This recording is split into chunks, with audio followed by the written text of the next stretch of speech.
technical failings, so I appreciate that.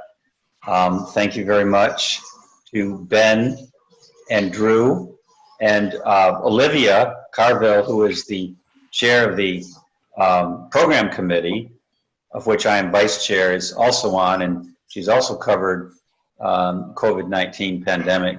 So we may call on her as well at some point to discuss what she's up to. And hoping to get Gina Smilik from the New York Times on. I'm here. Too. She's here. Oh, there she is. Hi, Gina. You're muted. Can't hear you. Hey, Peter. How are you? Here you are. Hi. Very good. So we have all of our panelists together, and I really appreciate you're all doing this tonight. And I'm going to just start out with a question, which is the ultimate softball to fellow journalists, which is like, what stories have you done involving the pandemic that you're particularly proud of? And tell us a little bit about how they came about. And so I'll start with you, Gina.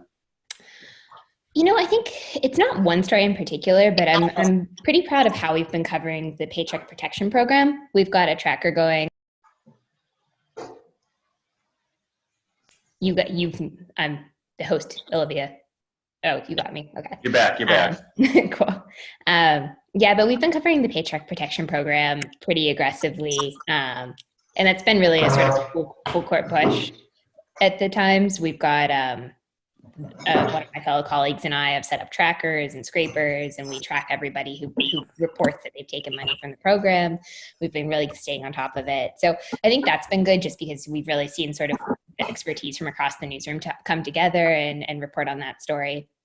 So I've been pleased with that. And then I think one of the things we've been really trying to do is also tell really personal stories about the Paycheck Protection Program. So like last week, I did a story on this little company called Oatmeals in the West Village in New York that's probably going to have to close if they don't get any assistance. And that was sort of in a diary format. And so sort of the much more personal and detailed version of what has been a pretty numbers-driven story. And so I feel like it's kind of a nice example of how business stories can also be human stories.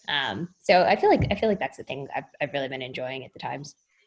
Can you talk a little bit more about the way you did the scraping and so on to get the data about the Paycheck Protection Program without giving away any secrets? Yeah, no, well, so I'm about to rep Bloomberg here, because I use NIAK on the Bloomberg. And, set up alerts that tell me whenever anything pops up on NIAK. Which is good. I mean, the thing is, we don't all have Bloomberg subscriptions at the Times, so a lot of us are also using Edgar. But I kind of send around a digest every morning of, who's reported overnight that they're getting money, and then we use Edgar to scrape the rest of them. So Edgar, for anyone unfamiliar, is the SEC's search database, which has a really wealth of information on sort of 8Ks right now are the relevant thing, but also 10Ks, Def 14As, any kind of regulatory filing that you might need. So the New York Times over the past decade has gone very much into data journalism, and this is an example of it, right? I mean, you guys have done, not just you, but the whole Times, the reporting corps has really taken advantage of data and charts and so. Can you talk a little bit about what that? Yeah, no, it's been really interesting to watch. It's kind of funny, because coming to the Times from Bloomberg, I really expected it to be a little bit lighter on the data, but I got in trouble this morning for not thinking to organize my spreadsheet into a pivot table from the outset, because now it's gotten too large to organize not as a pivot table. And it was just like funny that the default is that all the reporters should know how to make a pivot table, which I think of as an advanced Excel thing, and they think of as like basic requirement, like everyone should know to like immediately make something into a pivot table. So there's like a pretty high level of data proficiency across the newsroom. And I think they really, the way we think about the news, I think or the way they think about the news is that you kind of start reporting a story and it's just a story, but it can quickly turn into data. And if that happens, you want to immediately start thinking about how you can make that a big graphic. So a lot of our stories, kind of the day they're breaking, they'll already be talking about the 10 days down the road graphic that you're going to turn it into. So that's certainly true of the Paycheck Protection Program stuff. From day one, as we noticed that public companies were starting to report that they had taken the money, we were already talking about how we could potentially make that into something graphics. Certainly true of the Main Street Lending Facility with the Fed. We don't have very much data on that yet because it hasn't gotten up and running, but certainly once it does, I think that's the kind of thing we'll automatically be trying to turn into a graphic-driven story. And then what about the choice of creating your own spreadsheet on your own computer versus like a Google Sheets, a shared document? We do everything in Sheets. So okay. I usually build, just because I personally prefer Excel, I usually build stuff in Excel to start with. But then everything you do in Excel can pretty easily be transferred into Sheets. So I just upload it and kind of roll from there. The thing that's a little bit harder to do is direct web scraping into Sheets, because if your internet's slow, it can like crash your page. But that's pretty easy to get around. I mean, you can just like download it into your own Excel file and then re-upload it into Sheets pretty regularly. So yeah, so we generally use Sheets. Great, okay. Let me move on to Drew. Hi, Drew. Thanks again for being on. Drew, of course, a colleague of mine at Bloomberg, runs the U.S. healthcare team. What can you tell us about that you're particularly proud of, whether it had your byline on it or you were just part of your team? Yeah, I mean, I've been really delighted to see the strength of the science coverage that we have. I'm lucky enough to work with some reporters who have been doing this for decades and decades, and not only before I became a journalist, but before I graduated from high school, and watching them integrate the coverage of explaining this disease in a way that lets people both understand it as a pathogen, understand it as a personal risk, and understand it as an economic risk, and also understand it as a target for drug companies and researchers to attack, often all in the same story.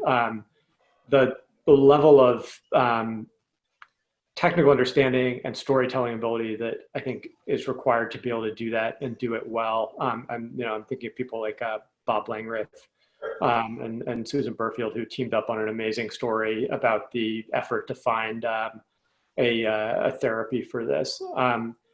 That to me has been, I think one of the things that I told people when I transitioned from being a reporter to managing reporters was that the real satisfaction was that when you're a reporter, you kind of have, you can be quite good at your job, but the reality is that you then go to shift in being an editor, and you get to essentially, I always compared it to like, I got to drive I figured I was, I got to, maybe at my best, I was driving a BMW, and then all of a sudden I get to be an editor, and I've got a Ferrari in the garage, and somebody else is a Porsche, and it's just, you have all these wonderful tools at your disposal and people who do things that you can't do. And I think in a story like this, you really get to see the maximum amount of that come to fruition, whether it's on a story about drugs, whether it's on a story about the challenges patients are facing, like the one Michelle Cortez and Olivia Carville did about what life is like after people come off ventilators and some of the challenges medically that these people will be facing for months and potentially years after that. That has been wonderful to see, and something that I think we've been able to stand out in. I think despite our reputation and drive to kind of move fast all the time, to see them be able to take a breath and do that in a story that is moving as fast as this one has been. That's something that I'm incredibly impressed with the team over there for being able to do. Peter, you're muted. Oh, still can't hear Peter. Okay, I should be back now. You're back. Can you talk about the choices that you've had to make as COVID has come along, in terms of redirecting resources, adding people to the effort, and having people do this instead of something else? Yeah, I think, one of the first things we did, I'll talk about, so the health team at Bloomberg is about a dozen people, and then there's probably another 24 folks in parallel groups in the Asia region and in the Europe region. And so we're a big group, but we're not as big as this story is. And I think what started as a healthcare story rapidly became a economic story and a geopolitics story. And so, one of the other challenges we had, and I'm sure, some of our competitors have dealt with this as well, is that, you look at how information comes in the US, where you have 50 different state governments, you have hundreds of different local entities reporting statistics on death and news, and being able to essentially try and, build data inputs for this, and so we can build things to track the number of cases going on around the globe, or just cover the news, has required essentially figuring out, okay, we have all these reporters in the newsroom who are covering parts of the economy that, frankly, are either shut down or very slow. And, in some cases, there's stories to tell about that, but in other cases, you've got people who just aren't doing that much. We've repurposed a huge number of people into the kind of core covering this virus. I think there's probably been close to 50 people involved in this in one way or another. We had to set up an entire new data team to work with our data folks, essentially just to monitor data coming in from state health departments, repurpose a lot of the bureaus around the world to make sure that they were tracking information from local governments. What we said basically was that whatever your job was, it's not your job now. So we had, 2 people who we said, okay, you're testing reporters from here on out. You cover this incredibly, we joked that like 6 months ago, I don't think you could get anyone to read a story about diagnostics companies if you paid them. It was like the nerdiest corner of healthcare. No one cared. Any story that we wrote about the earnings of a diagnostics company was a guaranteed just absolute failure. I mean, it was the least important, least interesting part of the beat. It was one we barely ever covered. And all of a sudden it's the most, one of the most important stories in the country with this. So, we basically said, okay, you're not the biotech reporter anymore. You're the testing reporter. And we've kind of reiterated that over and over and over again. We put people, said, okay, for the next 4 or 6 weeks, you're going to focus on the genetics of the virus.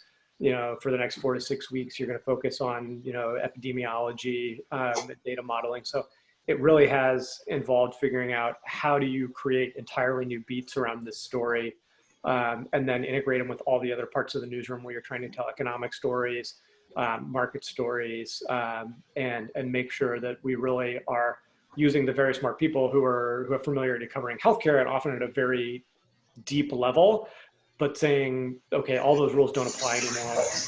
We need to go from, figure out how to throw maximum resources at a subject even we didn't care about before, but all of a sudden it's become critical.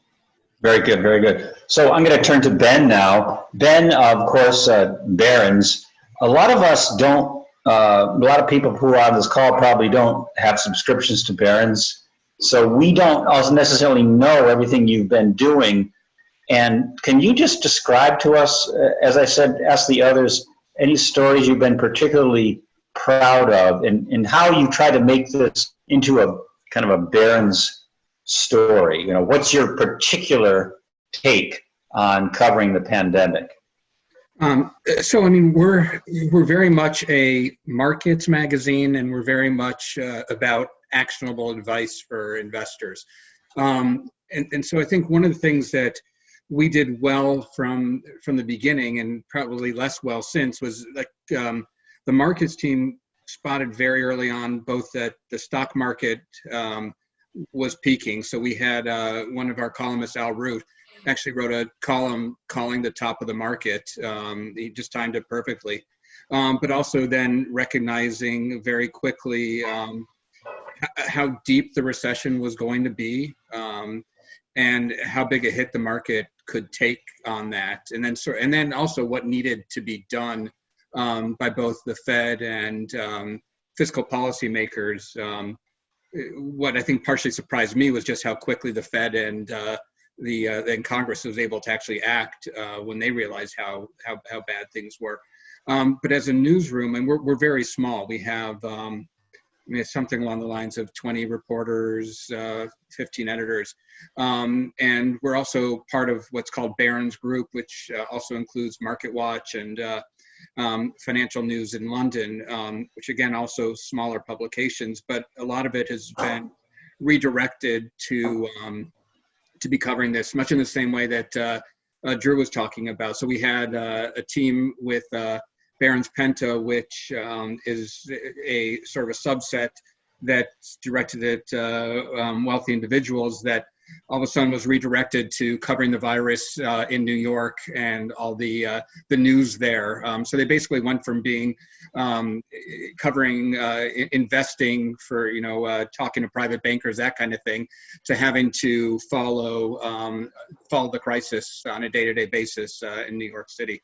But with our small staff, we've been trying to, again, identify which, where, like in terms of like the science, where that's heading and which companies are going to benefit. So we were already looking, there's a tiny one called Moderna, which we were writing about because it was an interesting company before coronavirus. This was our health reporter, Josh Nathan Kazis, and it's become one of the focal points in this crisis. And so he was I think, ahead of the curve on that company. And that's really what we've always been trying to do. It's trying to not only see what's going on in the world in terms of, how are different industries and companies affected by it, which ones are, when you're looking at stocks, which ones have been beaten up too much and maybe things aren't quite as bad for them as they seem, and which ones maybe there's too much optimism about. And so it's been really, I think the hardest part has just been when everything is coronavirus, how do you step back from the crisis and try to imagine what these companies will look like 6 months later, once all this horrible news that we have in this moment maybe starts to slow down, and not let the just kind of the fear and the anxiety of the moment impact the analysis that you're trying to do for 6 months out or a year out.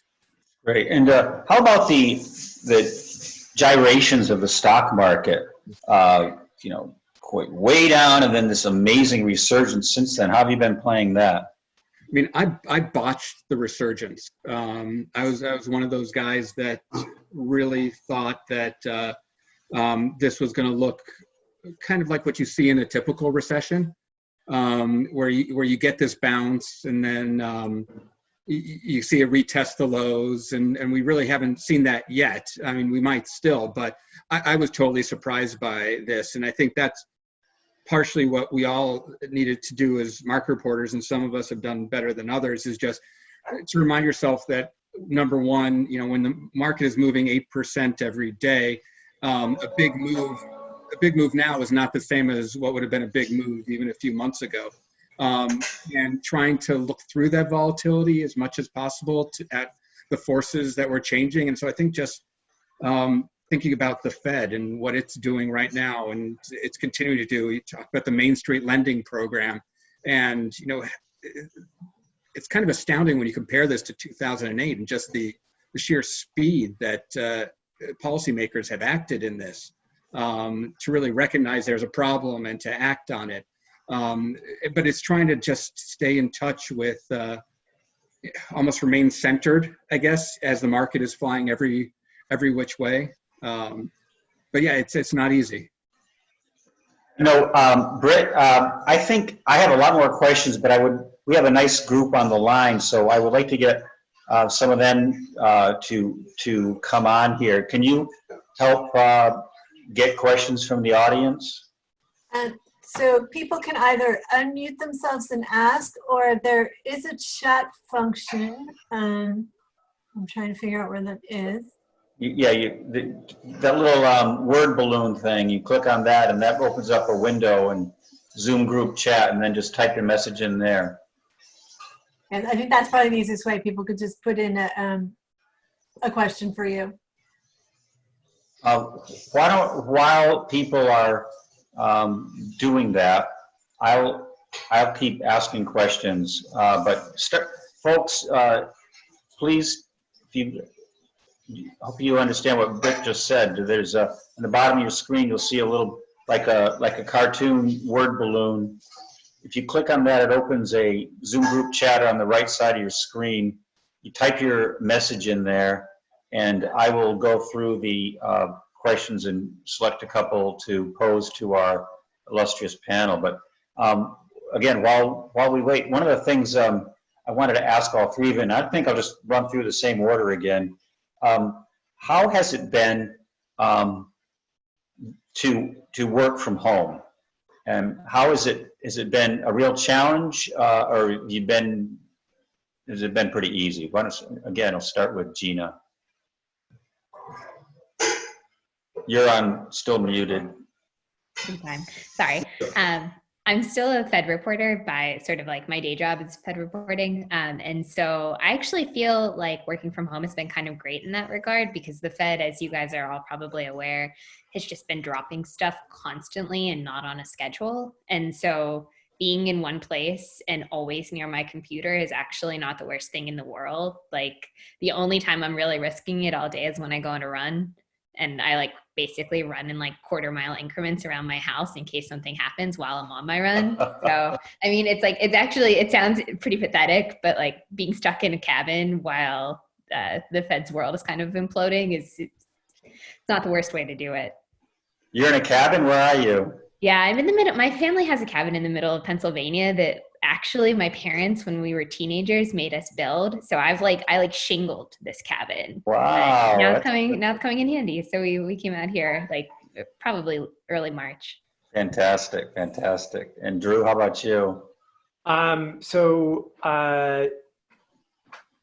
north of New York City in the suburbs, and I am, in addition to my work on the coronavirus story, my wife is also pretty critically involved in her company's, she works for a financial firm, and she plays a key role in her company's response to the coronavirus crisis. And we have a 2-year-old, and we sent our nanny away because our nanny lives in New Rochelle. So working from home is great from the standpoint of being able to see family.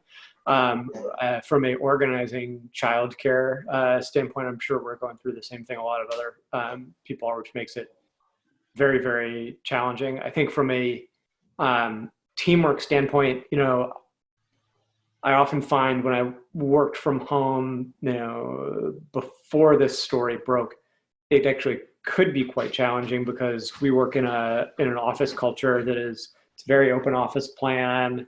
It's very built on, kind of rapid fire communication with the person who's next to you. And when you work from home, and previously you'd really be out of the flow on that often. I think it could be a challenge. I think one of the things that we have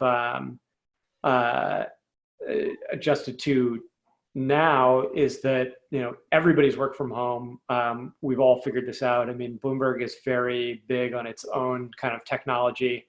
And now, we've finally gotten everybody moved over to Slack and do way more video conference. And I think we've kind of created a new workplace culture that would probably never have existed at Bloomberg, given the strength of Bloomberg's in-office culture previous to this, I would say. Great. And Ben? I've just found it personally difficult because I really enjoy kind of that office interaction where, especially when you're a markets reporter and you're watching things and you're with other people watching things, just be able to say, wow, did you see that? What's going on? And I missed that.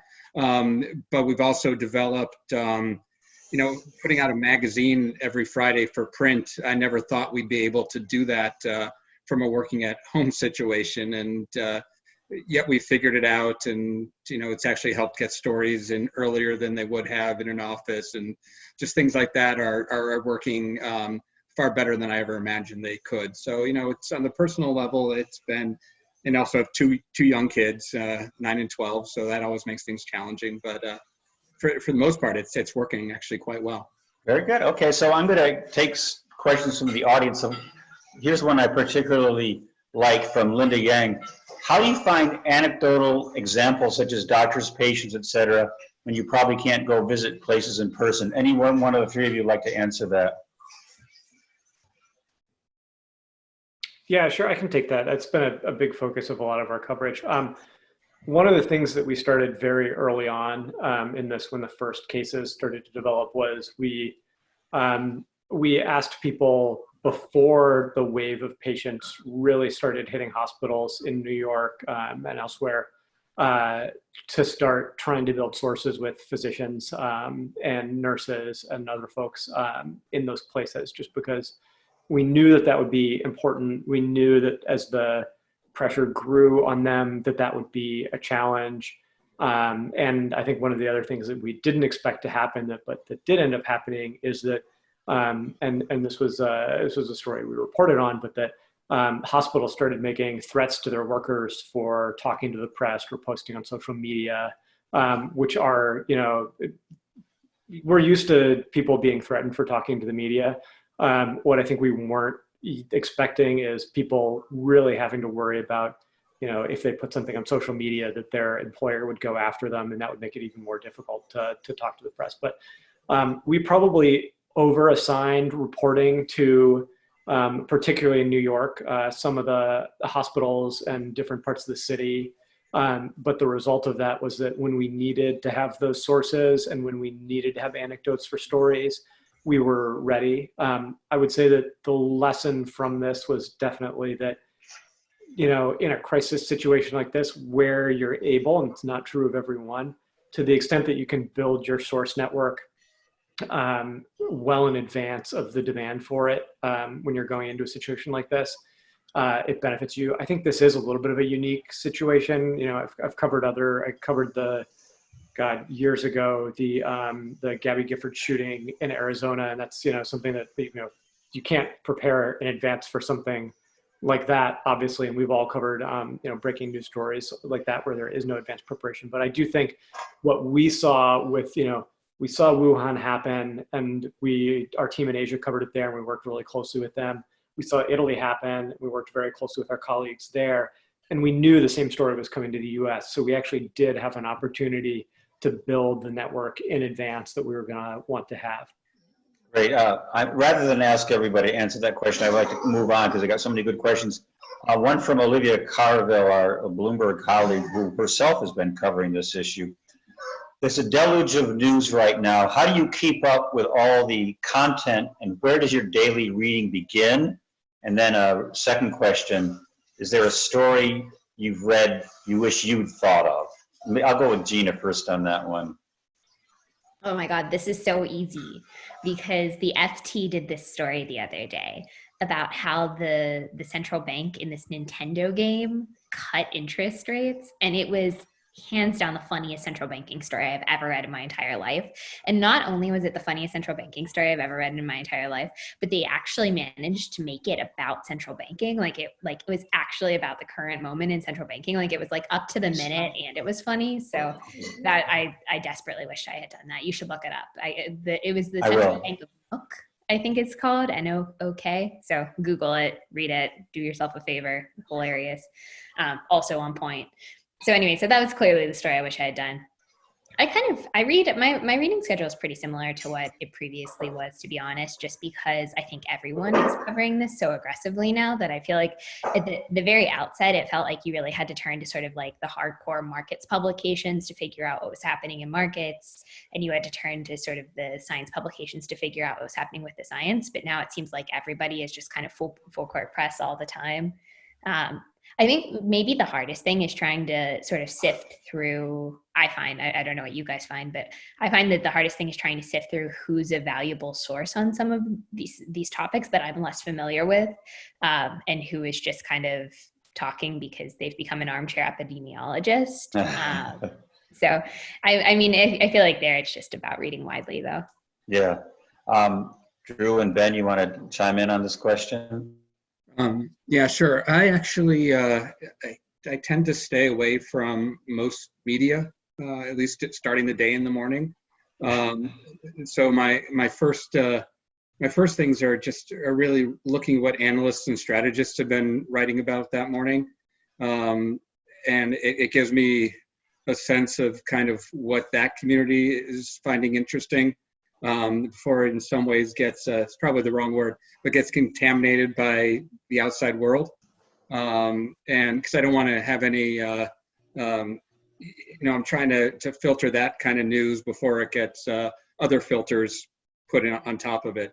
And so then I'll go to the other news later in the day. I mean, I think the story that I wish that we had done was a Bloomberg one, actually. It was the one looking at Carnival. I think it was in Business Week, actually. Yeah. It was just looking at all the bad behavior there. And it's the kind of thing that and myself and a few of the other editors were talking about. It's like, I wish we had the kind of staff and the sourcing to do something like that. It was just fantastic with all the details. Thanks, yeah. And Drew? My jealousy story remains Ed Young from The Atlantic's early explanation of why their coronavirus is so successful, which I think is just like a masterful narrative of biology and how the virus works. And one of the things we talk a lot about when I talk to reporters is characters and stories don't have to be people. A character can be a knee, it can be a sample of blood, it can be a virus, it can be a protein in the body. And I think he took the virus and was able to write about it in a narrative way that made it a character in the story that I thought was it remains one of the best things that I've read out there during this outbreak.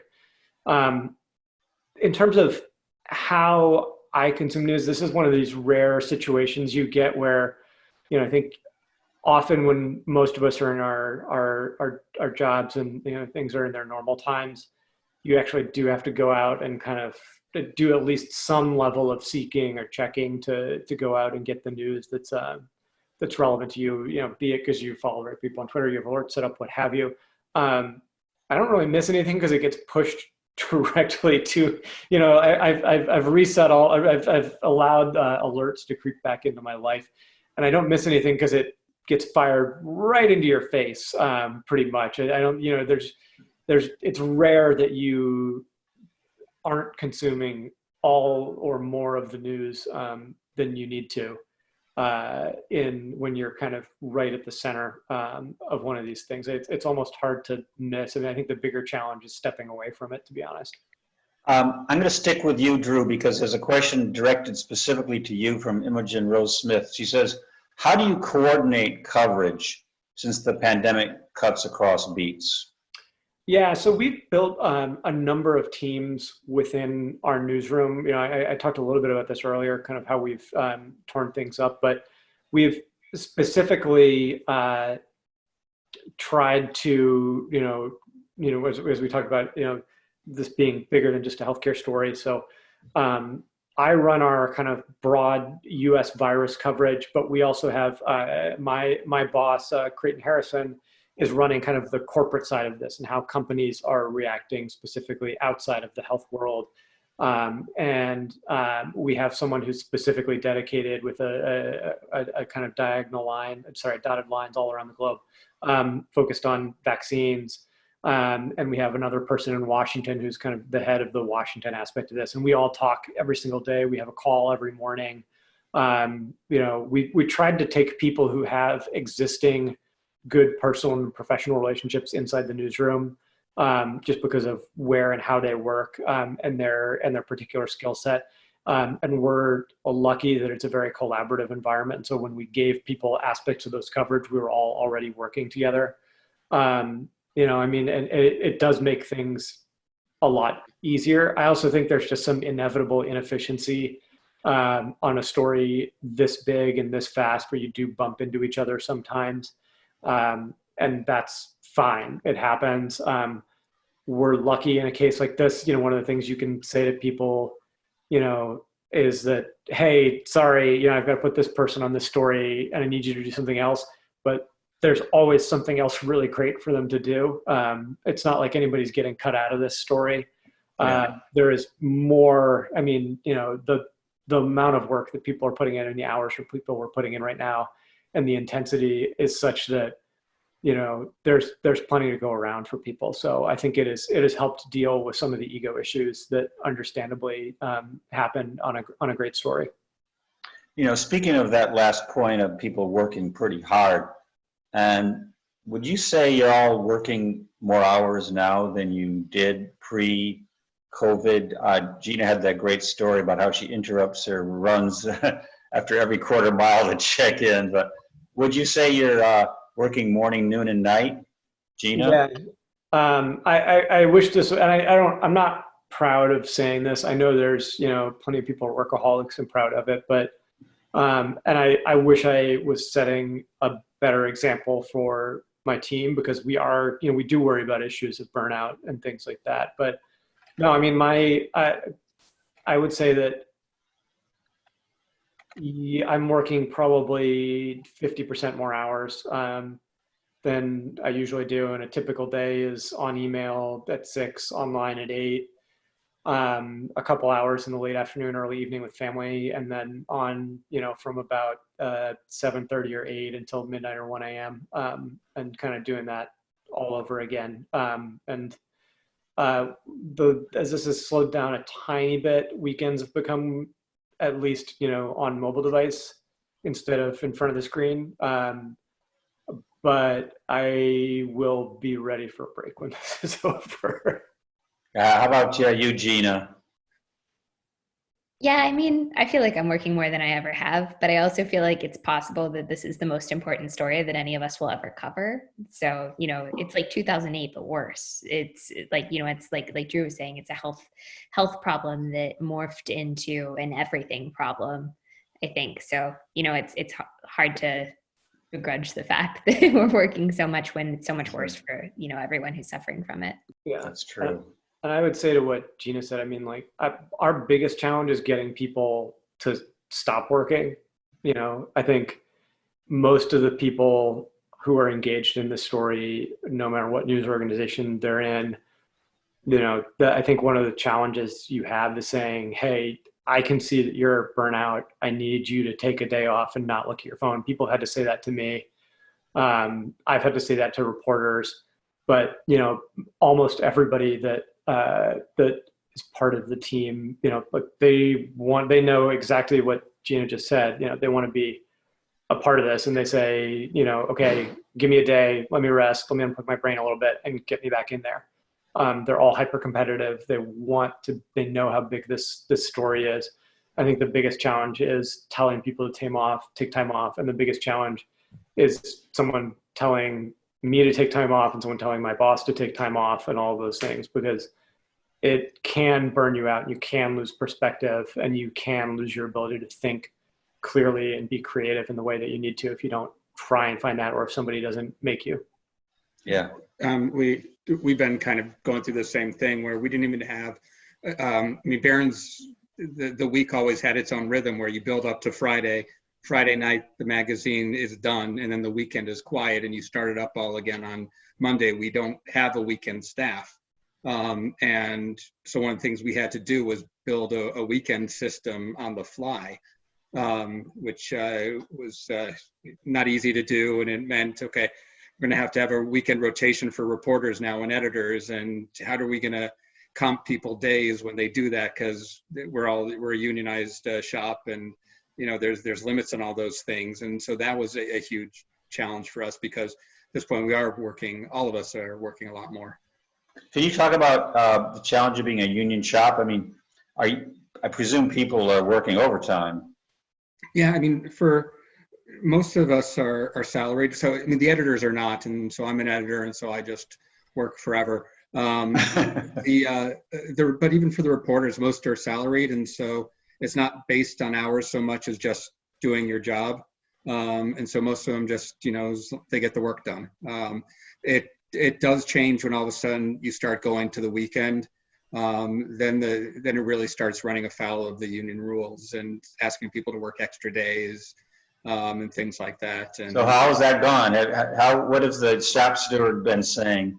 It's been good. I mean, again, it's such a small. We're just such a small organization that it's been very easy to basically just say, hey, you work Sunday, you get to take a day off during the week, and then they take the day off, and we figure out how to cover what needs to be covered when they're off that day. And at this point, I mean, we did a ton of stuff, like we redesigned the homepage, or semi-redesigned it on the fly, and all these things that we've been wanting to do, but there was never really the momentum behind doing it. And so hopefully one of the things that come out of this is that when it's all done, and hopefully this recession doesn't last as long as many of us fear, we'll actually be able to hire a weekend staff, and it'll get easier.